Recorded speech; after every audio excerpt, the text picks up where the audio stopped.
studio right now is Shad Crowe. He is the Utica College Director of Emergency Management.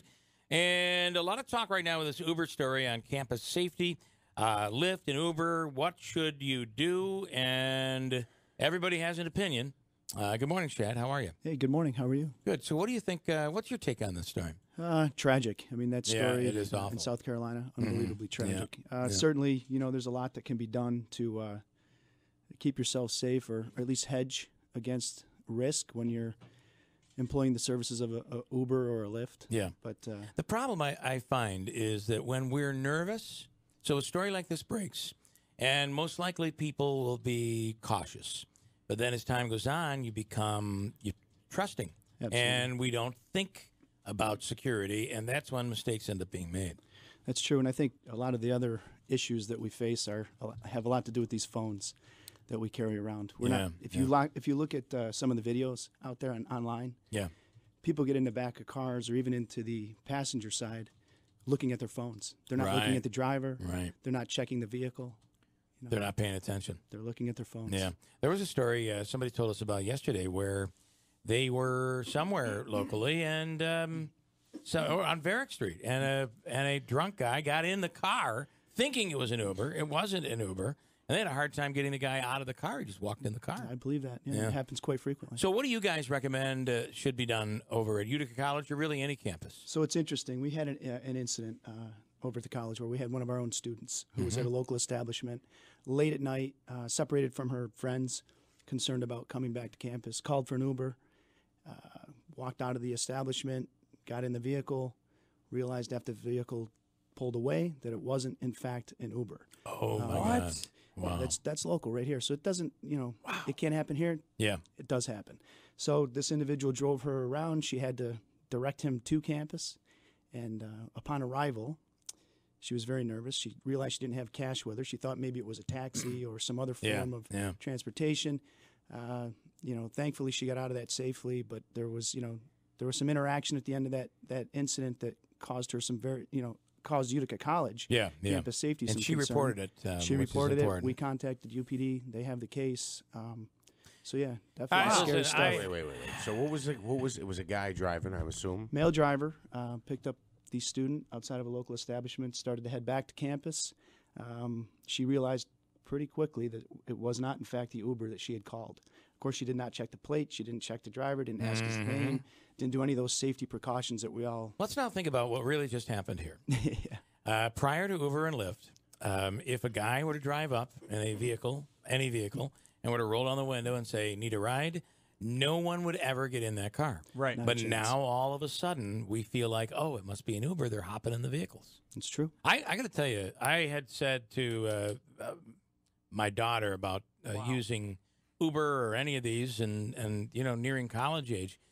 I don't think, and believe me, I think probably the majority of Uber drivers are awesome and incredible. My experience with Uber has been phenomenal. But I just don't think you should get in a car alone.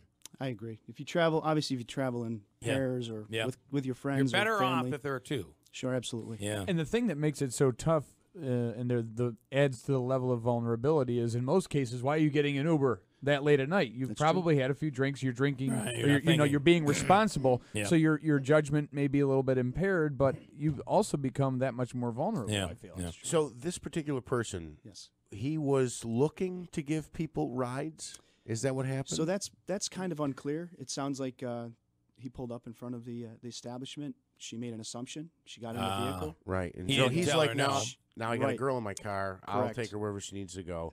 You talked about the conversation at the end. So when she realizes this is not an Uber, does she say, "Pull over, let me out"? No. She assumed at that point.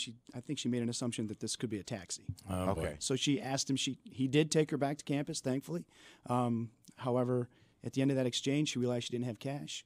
She said, "Geez, can I Venmo you the money, or would you wait? I'll go in and get cash out of my dorm. Pay me with a kiss." So you tell me, what does that tell you? Wow. So obviously a real problem, something that's terrifying. She got out of the vehicle very quickly. She made an attempt to use pepper spray, but thankfully she was able to get out of the vehicle. Wow. We had the vehicle on camera there at campus. We alerted the authorities, and they're, Here's they had the case. I don't want to get too much into this, but my wife and I were going through this with my kids, and my daughter was all upset, crying, because I really laid out the reality here out there, especially after this case that happened with the Uber.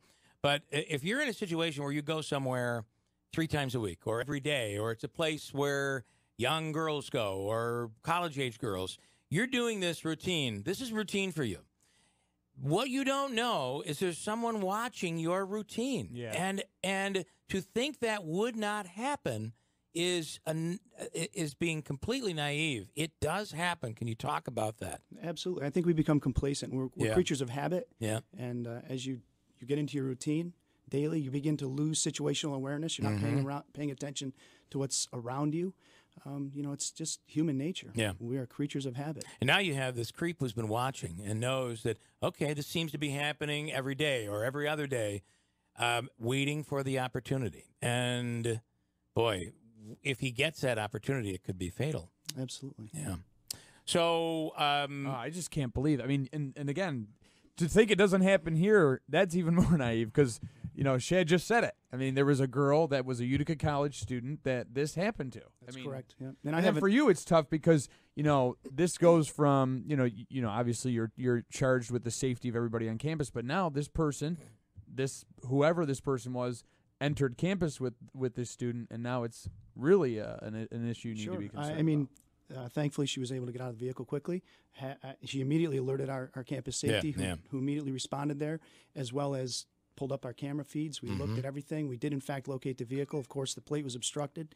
Partial plate was provided to the UPD, and as I said, they have the case at this point. But I have a daughter that's in college. Yeah, she's a sophomore at Nazareth, and it's scary right now. Absolutely, it is just because those are the places. If there's any place, those are the places that some creep is going to start monitoring and looking for that soft target and for that routine. It's really, as a parent, boy, it just drives me nuts. And I don't think it should be just girls too. A guy getting in a car as well. Yeah, it could be anybody. Yeah. All right. Have things changed at UC since the big incident? We have a lot going on I'll as far bet. as safety and security goes. Yeah. I can tell you unequivocally that the administration, the president herself, very committed to improving the safety and security posture of that institution. Access control is all in the process of being updated, and the technology that's being brought to campus is truly cutting edge. Yeah. Cameras have increased at least threefold, possibly more, all over campus. We're conducting safety classes, training classes.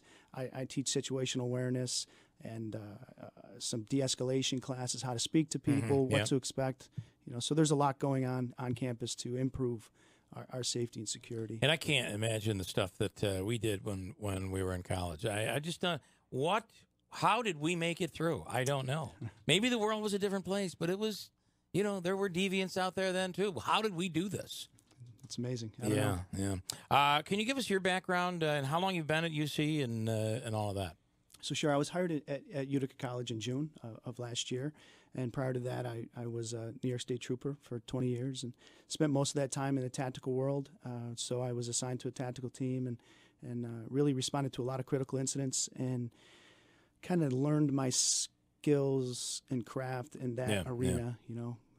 So it shows you the commitment that UC is making here to security. Bringing someone in like yourself, they're looking for this to be done and done right. Thank you. Yes, I hope so, and I certainly believe that they do want to do this correctly. All right. Hard to believe. It's like with every addition in technology, there's one more thing to worry about. They're great. Technology's awesome, but it adds new complexities out there. So it certainly does. All right, Shad. Thanks so much, Shad Crowe, Utica College Director of Emergency Management. Thank you so much.